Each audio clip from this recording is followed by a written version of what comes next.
और अब हम आमंत्रित करेंगे गायत्रीबेन पटेल को, जो अपने विचार रखेंगे। पहले तो मैं नरेंद्र मोदी जी को तहे दिल से शुक्रिया अदा करना चाहती हूँ, क्योंकि एक सहकारी मंत्रालय जो कि आपकी अध्यक्षता में जो शुरू किया है, तो उसकी वजह से जो है तो कोऑपरेटिव को एक अलग ही बूस्ट मिल गया है सर। और आज मेरे लिए एक बहुत गर्व की बात है कि मैं उसी आनंद जिले से हूँ जहाँ पे त्रिभुवन दास पटेल यूनिवर्सिटी का लोकार्पण किया गया सर। पार्लियामेंट में त्रिभुवन काका के नाम का बहुत विरोध किया था कांग्रेस ने, और मैंने जमकर खिंचाई की थी।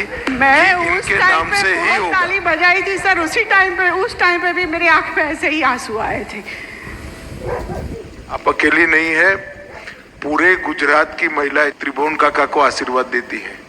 बहुत बड़ा काम हुआ है कि इनके नाम से यूनिवर्सिटी बनी है, और इन्होंने जो सच्ची कोऑपरेटिव की नींव डाली थी, इसके कारण आज गुजरात की 36 लाख महिलाएं 80,000 करोड़ का व्यापार कर रही। 80,000 करोड़।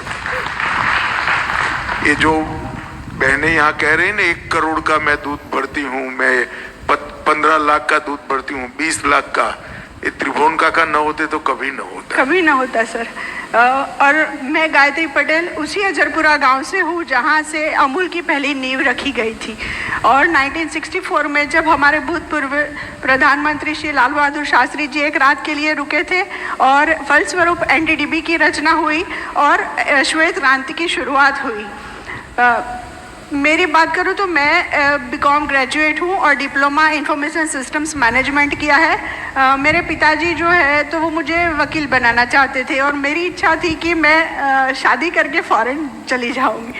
और मेरी शादी भी उसी लड़के से हुई जो यूएसए में था, लेकिन कुछ कारणों से मेरा जाना नहीं हो पाया, तो उनको वापस आना पड़ा। और आने के बाद मेरे ससुर जी की एक्सीडेंटली डेथ हो गई, और थोड़ी फाइनेंशियली कंडीशन भी हमारी अच्छी नहीं थी। तो उस टाइम पे सोचा कि अभी ऐसा कुछ व्यवसाय सोचना पड़ेगा कि मम्मी को अकेला छोड़ नहीं सकते थे। तो इसके लिए हमने पशुपालन व्यवसाय को चूज़ किया। तो उस टाइम पे लोग बातें कर रहे थे कि भैया ये लोग फैमिली बैकग्राउंड मतलब घूमने फिरने वाले लोग हैं, तो पशुपालन में कैसे ही टिकेंगे, तो 1-2 साल में शायद बंद कर देंगे।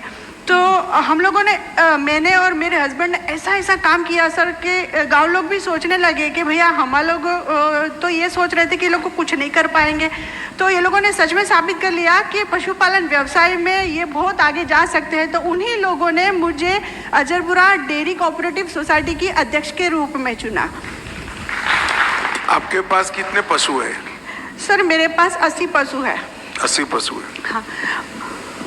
और अजरपुरा डेयरी कोऑपरेटिव सोसाइटी के अध्यक्ष रूप में चुना गया, और मैं मेरे जैसी कितनी बहनों को आज प्रोत्साहन देती हूँ कि भैया आप लोग घर में से बाहर निकलो, फ़ोन में ज़्यादा आप अपना टाइम ख़राब कर रहे हो, इससे पहले आप उसे खा जाओ। और पशुपालन के साथ साथ में उनको मैं यही सुझाव देती हूँ कि अकेले पशुपालन के ऊपर निर्भर नहीं रहना, इसके साथ आपको अलग एक्टिविटीज़ भी करनी पड़ेगी, आपको इंटीग्रेटेड होना पड़ेगा। तो इसके साथ जैसे मैं गोबर से बहुत सारी प्रोडक्ट्स बनाती हूँ, मशरूम फार्मिंग भी करती हूँ, हनी बी कीपिंग भी करती हूँ, और SHGP चलाती हूँ, जिससे बहनों को साथ जोड़ के मैं एक हनी बी कीपिंग का ग्रुप भी चलाती हूँ, जो NDDB और अमूल की सहायता से बना है सर। और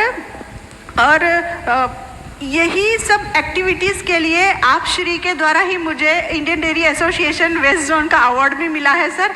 और मेरी ये उपलब्धि यही है सर कि यही व्यवसाय की वजह से मुझे आपके सामने दोबारा बोलने का मौका मिला है, और जो मैंने इच्छा की थी कि मैं फॉरेन जा कर के आऊँ, यही पशुपालन की वजह से मैंने मान सम्मान सब कमाया। आज मैं अजरपुरा कोऑपरेटिव सोसाइटी में चेयरपर्सन तो हुई, एक बार UK भी जाके आई, 2 बार USA भी जाके आई, लेकिन मेरा मन कहीं पे भी नहीं लगा। मुझे बस मेरे पशु चाहिए और मेरे फार्मर्स चाहिए।